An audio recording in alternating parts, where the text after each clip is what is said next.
Everything's changing in PR these days. So now what? CEOs are promising to colonize Mars, but your employees are sitting at their desks wondering, do I still have a job? Today we're unpacking the communications failure hiding in the AI hype cycle. Why the gap between visionary CEO statements and frontline reality isn't a technology problem, it's a messaging one. And why in an economy where perception is value, communications might just be the only thing that really matters. So James, how you doing today? Doing great, Deirdre. How are you? I'm good. I'm ready to rant. I think today we're going to be talking about the AI hype cycle, the general mass confusion around it, and where communications fits into that messy scenario. Yeah, I'm excited to get into it. There's a lot of newness happening all the time, especially driven by AI, and companies, large, small, regardless of industry, are all rushing to adopt it. And it's creating just a lot of noise, right? And it's hard to kind of understand what is the actual value to end customers, and that communications piece is, I think, often overlooked in how new products and new technologies get sent to market. And yeah, it'll be an interesting conversation. Yeah, and I mean that's why I say rant, because I'm a news junkie, so I'm absorbing all this stuff every day, and in my head I'm screaming, that's a communications failure. That's a communications failure, over and over again. I know we were sharing on LinkedIn a few weeks ago the Fast Company article about a study that a fella did on workforce perception. And the gist of the article was that Gen X is anxious to retire and leave and get out of the workforce, while Gen Z has absolutely no direction, no loyalty, no real vision of a career path in anything they're doing. They're just kind of floating out there blind. And, he was making a generational point about transformation in the workplace and remote work, AI, digitalization, several topics were covered. But the summation was so great that he was saying that, these employees are reacting rationally to completely inconsistent leadership and messaging, that, the story changes every day. And also conflicting stories are being screamed at people every day. AI is great and it can do everything. AI is not coming for your job. It's going to help you. AI is going to free us from everything. No, AI is going to take more time and get you fired. Right. And even this morning, it's, the narrative about Amazon and their problem with vibe coding using AI tools. There's the rush to adopt things, which always happens with new technologies. And of course, that's going to incur certain high profile failures. But then there's also, the underneath all that hype and the flashy headlines is there is a new tool that is making a huge difference in the way people work, and it's having impacts. How do you manage that wisely? How do you seize that opportunity? How do you play in that new marketplace? And it seems like the one thing that none of the companies that are really, press forward on their AI adoption are taking enough time to really establish before they start broadcasting all their news is how they're actually going to communicate that. The strategy is completely missing from the conversation. Yeah. Infuriating to me. Yeah, I totally get it. What you were touching on, right, is like leadership, has to show shareholders, investors, customers, et cetera, that they're innovating, right? That they're always kind of, bringing new technology and everything's going to be better, faster, cheaper. And that rush to just kind of look at what we're doing, right?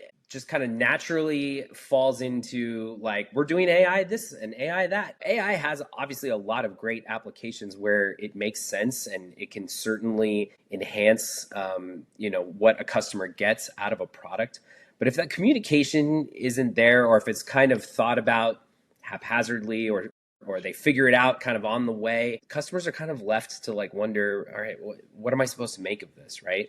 Something as simple as Gmail, right? You can't get into Gmail now or write an email without Gemini being like, do you want to say this? Do you want to say that? And it's like, I'm just trying to like knock out like a quick like 30-second email, and you're making this take longer and more complicated, and you're throwing irrelevant suggestions in there, right? So it's just like, what am I actually getting out of this from this AI thing? And, I don't think Google has been able to clearly articulate why that's a useful thing to me, right? It just kind of Yeah. gets in my way. And that's a really simple example. Like, there's obviously more complex examples. One of our clients in healthcare, right? They are bringing a really kind of AI driven approach to fixing a really like kind of mundane technology. And they're doing it in a really smart way because it just integrates with existing systems. They're not saying like, hey, hospital system X, you have to change everything for this to work, right? It just kind of slides in and it makes, their customers' lives easier. And that's at the crux of everything that they communicate, right? Like, we're not going to be difficult. We're not going to ask you to do this and that. And that's an example of an AI application done right that, there's clear value to the end customer. There's two things that are notable about that situation that I really admire about them. One is that they took the time to make a strategy on how to use the technology for something that is actually needed. Let's strategize on how to make this solution work for the people that it is intended for. Yeah. Okay, that's just good business. I appreciate when companies take the time to actually develop a reasonable strategy and understand their market and also understand the capabilities of the tool sets that they're working with. That's great. They also took the time to decide and to spend some time and build a strategy around how to communicate that to the audience that they're serving. That is the thing that is missing from so many of the deployments that we're saying. You use the example of Google saying that, oh, they kind of didn't do that, or they haven't done that. It's not that they couldn't, it's that they didn't take the time. And that happens all the time with the new technology. The technology is advancing and it's pretty remarkable what it can do, and it opens up all these new possibilities. But the level of hyperbole at the height of the hype cycle of the new technology is just exhausting at a point. It's like, people come back down to reality, forget about the buzzword. What are you actually doing? And I'm hoping at least that we're about at peak AI. I know that the tools are getting more advanced and more interesting every day, but here's the truth. It's just a tool, and how we use that tool is where the conversation needs to be taking place. And right now, you talked about the noise or whatever, the signal to noise ratio is just abominable. Yeah. That and that is not going to let up anytime soon. That's one of the things that the technology makes capable, is for you to generate and distribute information for good or ill, and whether it's good or bad information, but on a scale that we haven't encountered before. So that only makes it more frustrating. And maybe because of all that noise, maybe that is why professional communications, strategic communications, useful communications seems to be really not getting the play it deserves. And of course, I'm biased because I work in communications, but this has a real impact on the economy at large, but individual businesses, like, I can't describe how important this is, and right now how overlooked it is. I'm not the only one who's saying this. We were referencing Scott Galloway was talking about this Yeah. on his Pivot a few weeks ago, that you're talking about AI proof jobs or whatever. Strategic communications is one of them. We live in a Wall Street driven economy at present, and that means that valuation is everything. You create value by perception, not by product. You might have the best car. That doesn't mean you're going to be the biggest car company. It's the perception. And same with investors, or with generating customer interest, or with people who want to do business with you. It's how they perceive you. And perception is shaped by your communications. So if you are not investing in your communications, you are not investing in creating value for your organization. That all sounds very woo-woo, but really it's like, who are you? What do you do? What do you provide? Yeah. That has to be conveyed to people. And just by saying, we're going to Mars, or I don't need a workforce anymore, or AI can do that for you, That's creating a very shaky foundation of perception if there's nothing to back it up, if it's not consistent, or if it completely conflicts with what you were saying yesterday. And that seems to be where we are now. Take a breather and spend some time deciding how you're going to communicate what you're doing to the rest of the world. Because right now, all we're hearing is an AI generated mess. Yeah. Well, I think the perception piece, I think, was so well said and is critically important. And I think what's missing in the AI conversation and new AI products that are released, it's like, well, it's AI. Of course it's beneficial, right? It's like just assumed that, like, yes, of course this is adding value, right? And I don't even need to explain it to you because, like, it's AI. It's sweet. It's awesome. And it's like, no. You still need to like explain what it is and like why it's important and how it's gonna, make my life or my job or, improve my sales cycle, whatever it is, right? The hubris that exists or sometimes doesn't exist, like in this conversation, is kind of astonishing, right? Like they don't even think about comms being necessary because of course AI is cool. That's just a kind of a fundamental disconnect that points to what you were just saying, that this communications piece of the puzzle is an afterthought when it really needs to be kind of front and center because again it's shaping that perception that actually drives the businesses forward. Yeah, and it has rippling effects that I think leadership doesn't always consider. We work in PR, we do public relations. It's actually a discipline. And part of our job is to anticipate how different messages will be received by different audiences. And I mean, you don't want to be all things to all people, but you have to be cognizant of you're not just speaking to investors or you're not just speaking to the guys who were at the Aspen retreat with you last weekend. You're also speaking to the millions of customers who buy your products, to your thousands of employees, and to people who, the next disruptor down there who's looking for a weakness in your organization that they Yeah. can exploit to become the next billion-dollar company. Why wouldn't you ask for professional advice? That's one thing, because there are people who do nothing but think about this stuff all day. That's us, where you're, running a company. The other thing that I think there's just a danger, and it happens to all of us, is that you can get into a bubble where you just assume that everyone thinks the same thing as you, or that they're hearing the same thing as you when certain words are expressed to them. And that's not always the case. As an agency, something of great value, I think, that we provide to our clients is performing the role of the gadfly, the Socratic devil's advocate, whatever. It's like, well, you can say that, but you know what people might be hearing? Have you Yeah. considered how it might impact that? Just to kind of ease people outside of their bubble, because we do. We talk about things like confirmation bias and that sort of thing. And it's a lot about what you spend your time focusing on can give you blinders to what everyone else is spending their time focusing on, or what they're hearing when you decide to talk about it without considering that they don't have all the background that you have, or that they don't live in the same world as you, or that they don't have, the means to tap these technologies at their fingertips.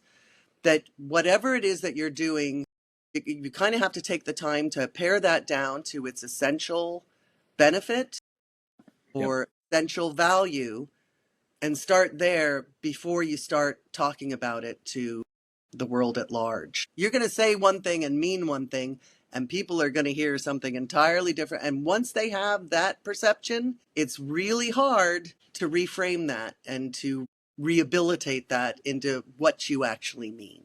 Figure out what you mean first. Yeah. That's where you start.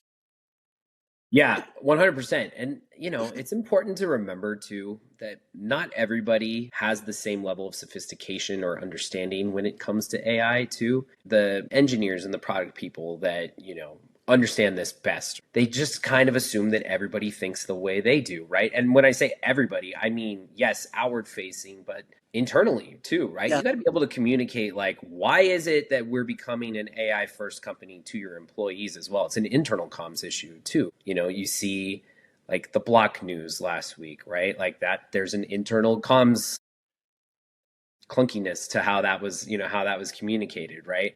And if you're not thinking about how to explain this to every single stakeholder, then you're setting yourself up for failure at worst, but at best you're just kind of making everything cloudy and murky, and people don't really understand, what they're getting out of it or what their role in the company is. It's a major consideration that not enough companies are putting enough thought and care into. Yeah. And it can be uncomfortable. You were using the block example. I often think, I'm like, oh, didn't Jack Dorsey have girlfriends? Because I read the Wired interview where he kind of explained himself, and you can understand where he's coming from Yeah. once talking to a tech journalist who understands the market that he comes from, his philosophy, what he's anticipating is happening, and what he's trying to accomplish, and reorganizing a business and kind of paring back down to something that's really agile instead of a big institution, yada, yada, yada. None of that made it in any of the other headlines. What came out was, I'm firing half my staff and everyone's switching to AI. No context, no understanding. It makes you a villain when that was completely the opposite of what he was trying to do with this company, where he thought he's acting in, anticipatory health. Like, yeah, I'm going to keep us lean and healthy for what's coming next, and explaining what he thinks is going to be that impact. If he had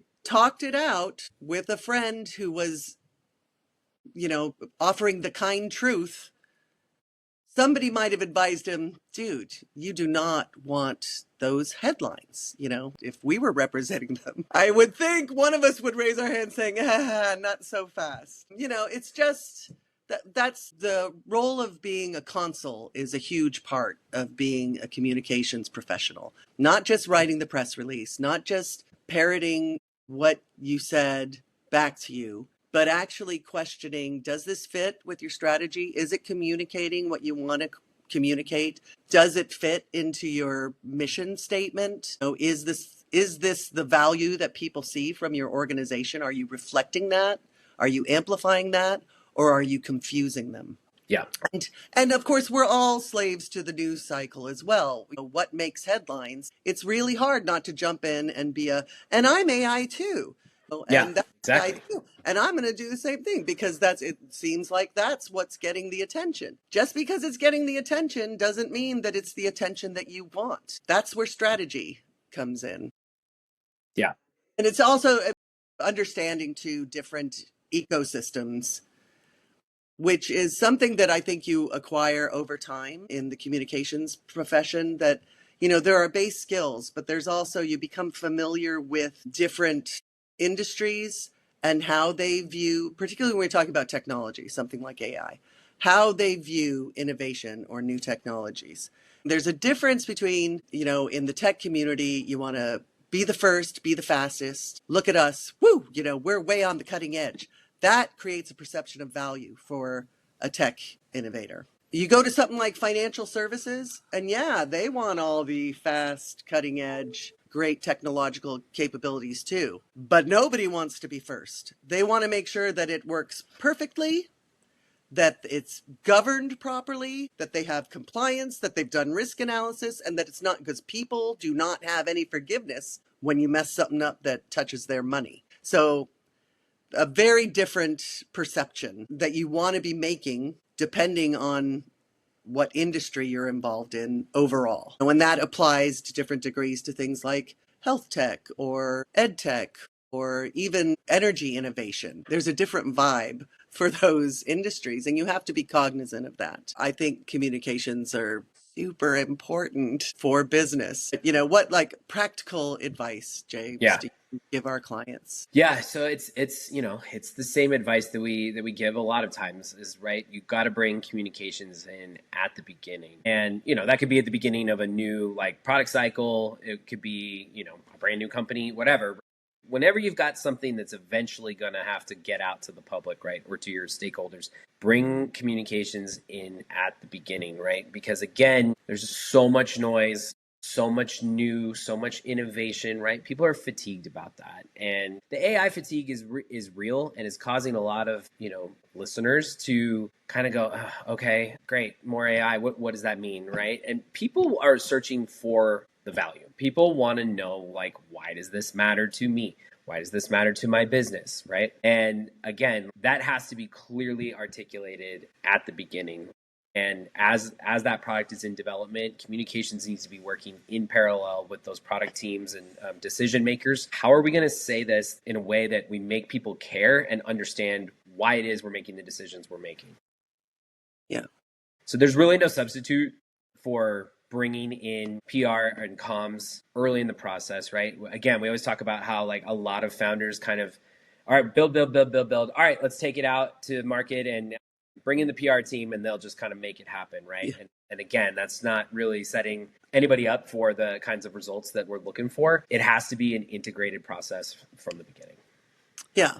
And it doesn't have to be, that doesn't mean that it's like, we're a small Series A company that you have to go out and spend your entire budget on communications, that's all that matters. No, you still have to run a company. That's not what we're saying. We're just saying that your value is greatly determined by how your company is perceived in the market, and that deserves attention in accordance with your means. Maybe it's just, for the little startup, that could be just make sure that your website messaging is clear and that your deck is very clear and that the first press release that goes out actually does state who you are and what you do and what solution you provide or what problem you solve.